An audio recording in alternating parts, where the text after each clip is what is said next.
মহালয়ার সকালে চারদিকে ছড়িয়ে পড়ে আলোর বেনু। আর এই পুণ্যতিথিতে পিতৃপুরুষদের উদ্দেশ্যে জল ও অন্ন দান করে নারী পুরুষরা।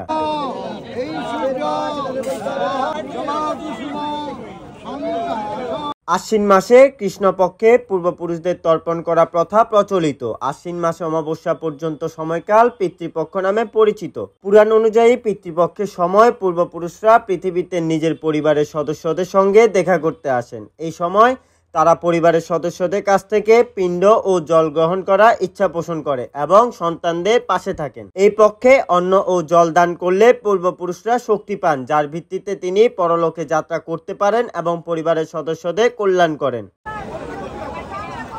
এবছর মহালয়া সূর্যোদয়ের পূর্বে ভোর থেকে পিতৃপক্ষের অবসান ও দেবীপক্ষের সূচনাতে শুরু হয় তর্পণ। গঙ্গা তো বটেই, অন্য নদী পুকুর ঘাটেও সকাল থেকে অনেকে পিণ্ডদান করেন। পিতৃপুরুষদের তৃপ্ত করতে বিভিন্ন ঘাটে ভিড় করে সনাতনীরা। এখানে পুরুষদের পাশাপাশি মহিলাদের ভিড়ও চোখে পড়ার মতো ছিল এবছর।